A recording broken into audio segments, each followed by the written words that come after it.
Hello guys, welcome back to my YouTube channel Garuda the flyer. तो चलिए start करते हैं आज के मार्केट का एनालिसिस। सबसे पहले हम मूव करते हैं निफ्टी बैंक इंडेक्स के 1 आवर टाइम फ्रेम पे। देखिए यहाँ पे हमने जो कल कहा था कि इस वाले के ऊपर अगर एक क्लोज आएगा तो हम लोग लॉन्ग साइड जाएंगे। अभी इस पे क्लोज आया नहीं है, मार्केट अच्छा बुलिश खुला, लेकिन वापस यहीं से रेजिस्टेंस लेके वापस इस लेवल पे आ गया है। तो हो सकता है कल ये इस लेवल के ऊपर ब्रेक करे, फिर हमारे ये जो 60,000 के टारगेट्स हैं वो आने ही वाले हैं। बस बहुत जल्दी हमें ये अचीव होंगे और उसके बाद में ऊपर के टारगेट भी अपन को मिल सकते हैं। लेकिन एक चीज़ का ध्यान रखना है कि यहाँ पे एक ये जो बियरिश ऑर्डर ब्लॉक बन रहा है, ये वाला, इस बियरिश ऑर्डर ब्लॉक के तक का ही हम लोग टारगेट रखेंगे। तो हम बेटर रहेगा 60,000 पे अपना टारगेट बुक करें और यहाँ पे कुछ भी नहीं करें। ये वाला जो जोन है ये अपने काम का नहीं है, क्योंकि ये मार्केट कंसोलिडेट कर सकता है। और अच्छा होगा अगर कंसोलिडेट करके ये ऊपर की साइड ब्रेक करे तो हमें आगे और भी बड़े टारगेट्स मिलेंगे। और अगर लोअर साइड की कोई ट्रेड बनानी हो तो वो तो इस लेवल के नीचे ही बनेगी, काफ़ी नीचे है। मुझे लगता नहीं है कि मार्केट अब जल्दी से इसके नीचे आने के मूड में है। अगर बीच में कहीं मार्केट खुलता है तो वो रेंज बाउंड रह सकता है। तो कल की ट्रेड के लिए अपन चलते हैं इंट्राडे टाइम फ्रेम पे, 5 मिनट टाइम फ्रेम पे। ये आज का निफ्टी बैंक का चार्ट है।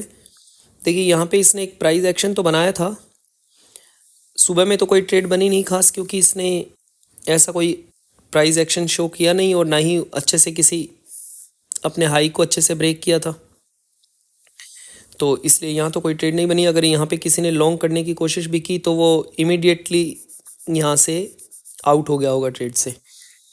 तो अभी यहाँ पे क्या हो रहा है, अच्छा सा यहाँ डब्लू पैटर्न बना इंट्राडे में।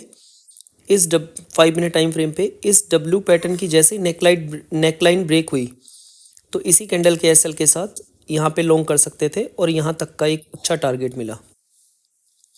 यही एक ट्रेड अपॉर्चुनिटी थी आज के दिन पे, वरना मार्केट ने कुछ खास दिखाया नहीं। वही एक कैंडल लो साइड बनाई और एक कैंडल हाई साइड बनाई, तो यहाँ आज कोई अच्छा ट्रेड का सेटअप बैठा नहीं। बस ये एक ऐसा ट्रेड का पैटर्न था जो डब्लू बनने के बाद यहाँ लॉन्ग अपॉर्चुनिटी क्रिएट की जा सकती थी। अपन चलते हैं अभी निफ्टी के 1 आवर टाइम फ्रेम में एनालिसिस पे। ये निफ्टी का 1 आवर का टाइम फ्रेम वाला चार्ट है। इस चार्ट में देखिए वापस से जो हमारा निफ्टी है वो हमारे उस टारगेट के पास पहुंचने वाला है, जो हमारा टारगेट था 24,400 का। ये आज तो अचीव नहीं हुआ, 50 पॉइंट से रह गया है। कल शायद होपफुली ये मॉर्निंग में खुलते ही टारगेट अचीव हो जाए। तो अभी हमें क्या करना है, इस 25,400 के ऊपर जैसे ये कैंडल क्लोज करती है 5 मिनट की या 15 मिनट की, इसके ऊपर हम लोग लॉन्ग इनिशिएट कर सकते हैं। अब 5 मिनट की कैंडल अगर अच्छी बुलिश हो तो हम उसके ऊपर भी जा सकते हैं, नहीं तो अगर कोई ऐसी इनडिसीजन टाइप की कैंडल हो तो हम 15 मिनट का वेट कर सकते हैं।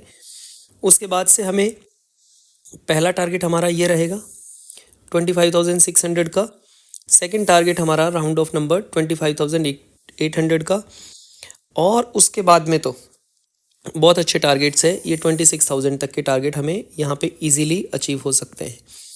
इस लेवल के ऊपर ही हम लोग लॉन्ग इनिशिएट करेंगे। अगर शॉर्ट साइड की मैं बात करूँ तो शॉर्ट साइड में कोई एज सच अपॉर्चुनिटी है नहीं अभी। 25,200 के नीचे जब तक मार्केट नहीं जाता है तब तक हम शॉर्ट साइड की कोई ट्रेड इनिशिएट नहीं करेंगे। हाँ, इसके नीचे अगर कोई कैंडल क्लोज करती है तो हम फिर शॉर्ट जा सकते हैं, लेकिन उसमें भी टारगेट हमारा ये रहेगा फिर 25,000 का। इसके बीच में अगर मार्केट खुलता है तो वो रेंज बाउंड रह सकता है और मुझे लगता है कि ऑप्शन सेलर्स यहाँ एक्टिवेट हो सकते हैं, क्योंकि मार्केट क्या है कि अभी एक ऐसी रेंज में है जो यहाँ से एक बॉक्स बना रहा है, कंसोलिडेट कर रहा है। तो ये कंसोलिडेशन आगे भी कंटिन्यू रह सकता है यहाँ पे। तो इसलिए ट्रेड जो अगर करनी है तो क्लियर लेवल्स के ऊपर ही करनी है। हाँ, एक ट्रेड और अच्छे से बन सकती है, मैं आपको एक्सप्लेन करता हूँ कि कौन सी ट्रेड बहुत ही गजब की ट्रेड रहेगी अगर ऐसा कुछ हुआ तो। अगर मार्केट इस 25,400 को ऊपर की साइड ब्रेक करके वापस नीचे आता है तो यहाँ पे बहुत अच्छा एक सेल ट्रेड बन सकता है, जिसका फर्स्ट टारगेट 25,000 का रह सकता है। मतलब ये लगभग आपको 300-350 पॉइंट्स की ट्रेड दे सकता है, ठीक है। तो और इसमें कोई ऐसा सेटअप है नहीं। शॉर्टर टाइम फ्रेम पे अगर देखें अपन इंट्राडे में कोई अपॉर्चुनिटी है क्या, तो ये निफ्टी 50 का 5 मिनट टाइम फ्रेम है। इस मार्केट ने भी यहाँ कंसोलिडेट किया अच्छे से, लास्ट में जाते जाते एक बुलिश रैली दिया ज़रूर मार्केट। अब इस लेवल के ऊपर जैसे ही इस हाई को क्रॉस करेगा एक अच्छी सी कैंडल, तो हम साइड इसके ऊपर 25,400 के ऊपर लॉन्ग जा सकते हैं, 25,500, 600 और आगे ऊपर 25,800 के लेवल के लिए। लेकिन अगर कुछ ऐसा होता है कि ये ऊपर जाने के बाद नीचे आता है लिक्विडिटी स्वीप करके, तो यहाँ से एक बहुत अच्छी सेल ट्रेड बन सकती है, जिसका फर्स्ट टारगेट 25,200 तक का, और सेकंड टारगेट अगर नीचे आया तो ये 20 इसके भी नीचे क्लोज देता है तो 25,000 तक का टारगेट मिल सकता है। मार्केट में सेंटिमेंट धीरे धीरे बुलिश साइड स्विच हो रहा है, तो बुलिश की ट्रेड ही ज़्यादा प्रेफर रहेगी। ओके, तो आज के मार्केट में बस इतना ही, कुछ खास एक्शन है नहीं। तो मिलते हैं कल के मार्केट के एनालिसिस में। Okay, bye bye, take care, Tata.